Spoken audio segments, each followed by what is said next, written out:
처음에 박근혜 정부 시절 문건이 300건이 나왔다. 그러면서 소위 이제 문건 스캔들이 시작됐잖아요. 그게 300건 나오고 뭐 1000건 나오고 또 나오고 또 나오고 계속 나오고 있죠.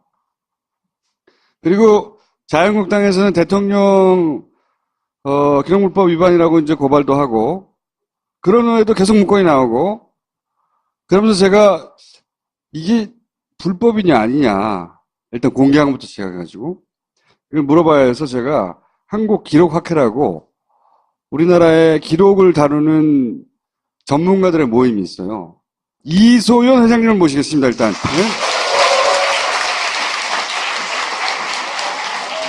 네? 이걸로 시작됐죠. 처음에 문건으로 그래서 고발했어요. 자유한국당에서는 박지원 대변인입니다. 대변인을 공개했다고 고발했단 말이죠. 그러면서 이렇게 처음에 초반에 나왔어요. 박근혜 정권 시절 인사가 우리 다 폐기하고 나왔는데 그거 남아있을 리가 없다. 처음에 그런 반응도 나왔죠. 이렇게 임기가 지나고 나서 문건이 나오는 경우가 흔하냐. 첫 번째.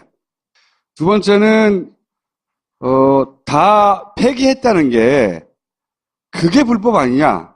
일단 그 두 가지 답변을 듣고 나머지 얘기를 하겠습니다. 네, 흔하냐라고 물으신다면 네. 이게 이제 저희로서는 오랫동안 기록 관리를 제대로 해오지 않던 기관에 처음으로 기록 관리 업무를 전담하는 기록 관리 전문 요원이 배치된 경우에는 비교적 발생하는 편이에요.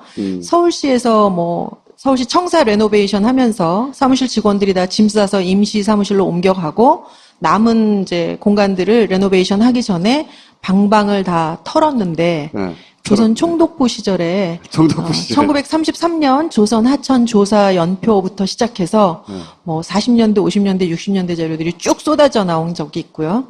그 다음에 이제 부산시 교육청에 처음으로 기록관리 전문요원이 배치되고 나서 이제 문서고를 털었는데 거기서 재헌의회 의사록이 나왔어요. 1948년에 그 재헌국회에서 만든 재헌헌법 원본을 저희가 안 갖고 있는 나라거든요.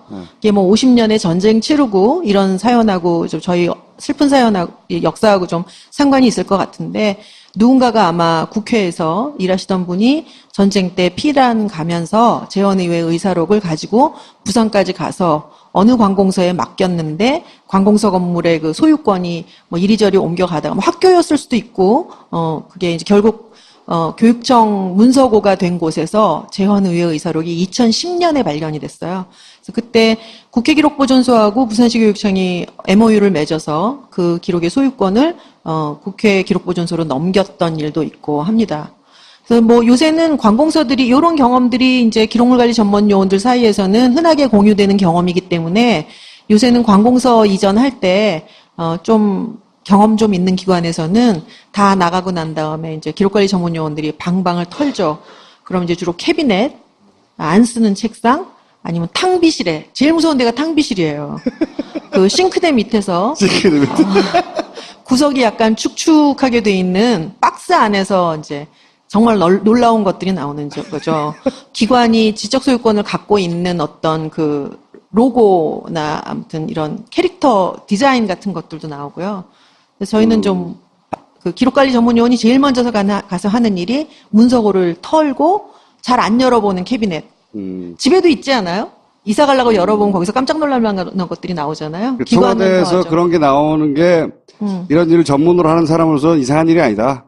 이제 이 경우 이상한 것은 참여정부 한 2004년, 5년 그 탄핵 직후부터 시작해서 청와대에는 계속 기록관리 전문요원이 일을 하고 있었어요. 아 그래요? 이명박 정부 때도 박근혜 정부 때도 사실은 이명박 정부 5년, 박근혜 정부 4년 동안 9년 동안은 동일한 분이 기록관리 전문요원으로 일하셨는데 그분이 일을 안 하셨다라고. 그분도 학회 회원인가요? 모르겠어요. 회비를 내시지는 않는 것 같아요. 가입 대상이시기는 한데 회원이실 것 같지는 않아요. 저희 그렇게 사이좋게 지내지 않았어요. 그분이 일을 잘했으면 이렇게 남아있을 리가 없다? 그래 정상적으로 다른 공공기관에 배치되어 있는 기록관리 전문요원처럼 매년 각 부서마다 사실 주로 쫄자들이 하죠. 제일 쫄자들이. 그죠. 밥그릇수가 좀 짧으신 분이 부서별로 서무로 일을 하잖아요. 그러니까 부서별 서무가 기록관리 업무를 맡아요. 그럼 그분하고 기관에 배치되어 있는 기록관리 전문요원이라는 사람이 매년 적어도 한 번 정도는 부서별 서무하고 협력을 해서 거기 이제 사무실에 있는 문서들을 다 털어서 보존 기한이 그 해로 도래된 것 1년, 3년, 5년, 10년 영구, 준영구 이렇게 날 때부터 이제 얘는 영어로 이걸 센텐싱이라 그러더라고요. 그 복역 기간 산정한다라는 영어하고 비슷한데 선고한. 수명이 미리 선고가 돼 있는 아이들이에요. 문서들은 태어나기 전부터 어떤 업무로부터 생산되는 문서들은 요거는 업무의 중요도에 대비해서 3년 있다 폐기하면 될 문서. 어떤 거는 연구 문서, 어떤 건 10년 문서 이렇게 돼 있는데 그러니까 같은 해에 태어난 문서들이 센텐싱해서 도달한 보존기한 연한이 다 되는 연도가 다 다를 수가 있는 거죠.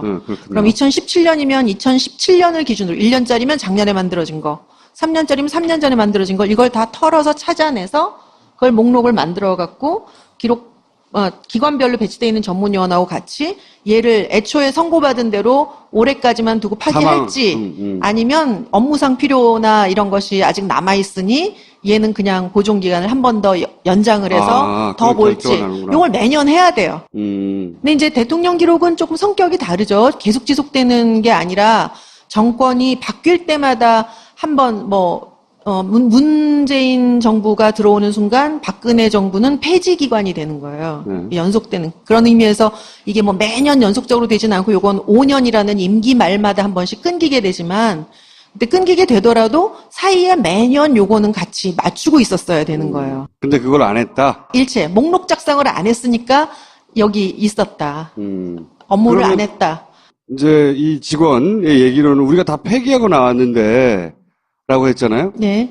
그렇게 임의로 폐기하면 그게 불법 아니에요? 거꾸로? 대통령 기록을 파기하거나 국외로 반출하면 10년 이하의 징역과 3천만 원 이하의 벌금을 받아요. 엄청난 벌이에요. 일을 하다가 받을 수 있는 벌 중에는. 그 다음에 기록을 은닉하거나 유출하거나 파기가 아니라 손상 같은 걸 했을 때는 7년이거든요. 이거 7년 이하긴 하지만 어쨌든 이걸 받을 수 있는 범죄를 했다고 자기 입으로.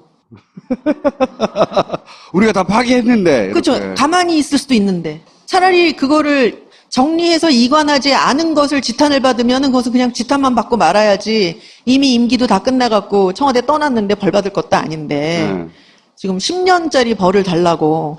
자백을 한 거죠, 지금. 자백을 한 거죠. 그 사람들 다 고소고발 해야 되는 거죠. 그렇죠. 고소고발 해야 되는 거죠. 아니, 근데 실제로 몇 달 전에 그 파쇄기가 29대인가? 그렇죠. 26대. 예. 대형 파쇄기가 26대가 들어갔잖아요. 문서절 세단기. 예.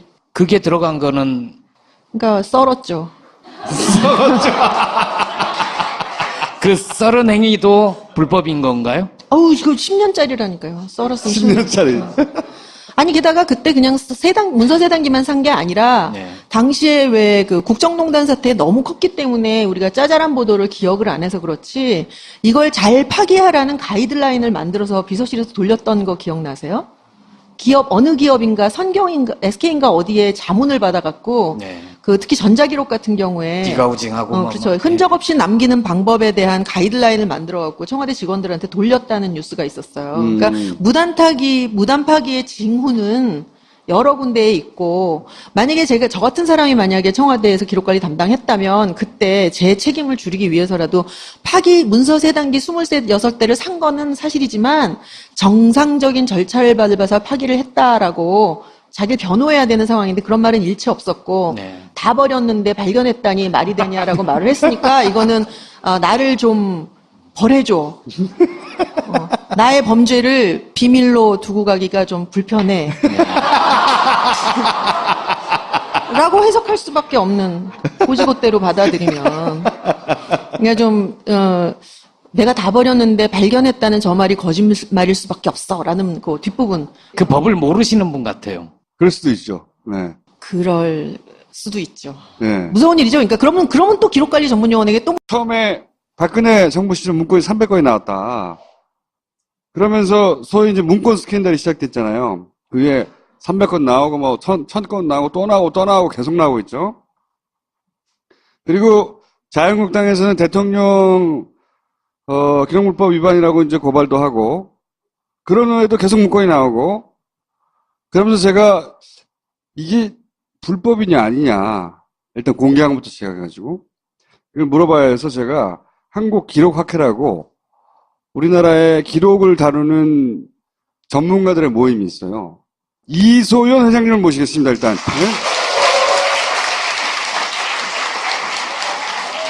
네? 이걸로 시작됐죠, 처음에. 문건으로. 그래서 고발했어요, 자유한국당에서는.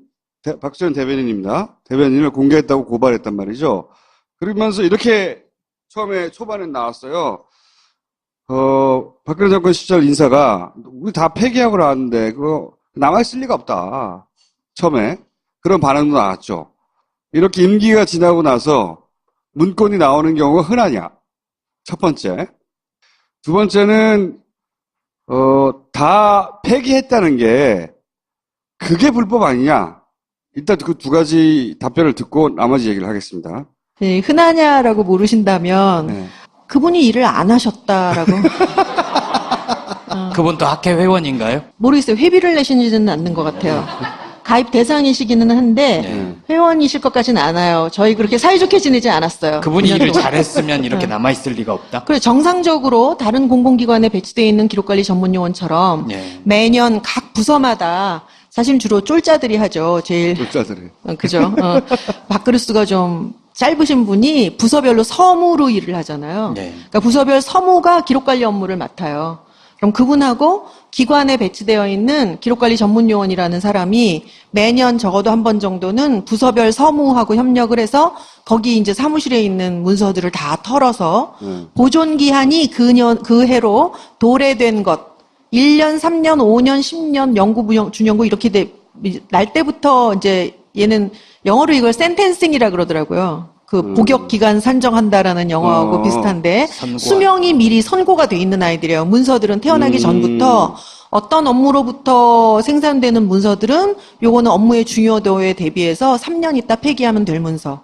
어떤 거는 연구 문서, 어떤 건 10년 문서 이렇게 돼 있는데 그러니까 같은 해에 태어난 문서들이 센텐싱해서 도달한 보존기한 연한이 다 되는 연도가 다 다를 수가 있는 거죠. 그렇군요. 그럼 2017년이면 2017년을 기준으로 1년짜리면 작년에 만들어진 거, 3년짜리면 3년 전에 만들어진 걸 이걸 다 털어서 찾아내서 그걸 목록을 만들어 갖고 기관별로 배치되어 있는 전문요원하고 같이 얘를 애초에 선고받은 대로 올해까지만 두고 파기할지 아니면 업무상 필요나 이런 것이 아직 남아있으니 얘는 그냥 보존기간을 한 번 더 연장을 해서 더 그걸 볼지 결정하는구나. 이걸 매년 해야 돼요. 근데 이제 대통령 기록은 조금 성격이 다르죠. 계속 지속되는 게 아니라 정권이 바뀔 때마다 한번 문재인 정부가 들어오는 순간 박근혜 정부는 폐지 기관이 되는 거예요. 연속되는. 그런 의미에서 이게 뭐 매년 연속적으로 되진 않고 요건 5년이라는 임기 말마다 한 번씩 끊기게 되지만 근데 끊기게 되더라도 사이에 매년 요거는 같이 맞추고 있었어야 되는 거예요. 근데 그걸 안 했다? 일체 목록 작성을 안 했으니까 여기 있었다. 업무를 안 했다. 이제 이 직원의 얘기로는 우리가 다 폐기하고 나왔는데 라고 했잖아요. 네. 그렇게 임의로 폐기하면 그게 불법 아니에요? 거꾸로? 대통령 기록을 파기하거나 국외로 반출하면 10년 이하의 징역과 3천만 원 이하의 벌금을 받아요. 엄청난 벌이에요. 일을 하다가 받을 수 있는 벌 중에는. 그 다음에 기록을 은닉하거나 유출하거나 파기가 아니라 손상 같은 걸 했을 때는 7년이거든요. 이거 7년 이하긴 하지만 어쨌든 이게 이제 저희로서는 오랫동안 기록 관리를 제대로 해오지 않던 기관에 처음으로 기록 관리 업무를 전담하는 기록관리 전문요원이 배치된 경우에는 비교적 발생하는 편이에요. 서울시에서 서울시 청사 레노베이션 하면서 사무실 직원들이 다 짐 싸서 임시 사무실로 옮겨가고 남은 이제 공간들을 레노베이션 하기 전에 방방을 다 털었는데 네. 조선 총독부 시절에 1933년 조선 하천 조사 연표부터 시작해서 40년대, 50년대, 60년대 자료들이 쭉 쏟아져 나온 적이 있고요. 그 다음에 이제 부산시 교육청에 처음으로 기록관리 전문요원이 배치되고 나서 이제 문서고를 털었는데 거기서 재헌의회 의사록이 나왔어요. 1948년에 그 재헌국회에서 만든 재헌헌법 원본을 저희가 안 갖고 있는 나라거든요. 이게 50년의 전쟁 치르고 이런 사연하고 좀 저희 슬픈 사연하고 역사하고 좀 상관이 있을 것 같은데 누군가가 아마 국회에서 일하시던 분이 전쟁 때 피란 가면서 재헌의회 의사록을 가지고 부산까지 가서 어느 관공서에 맡겼는데 관공서 건물의 그 소유권이 뭐 이리저리 옮겨가다가 뭐 학교였을 수도 있고 그게 이제 결국 교육청 문서고가 된 곳에서 재헌의회 의사록이 2010년에 발견이 됐어요.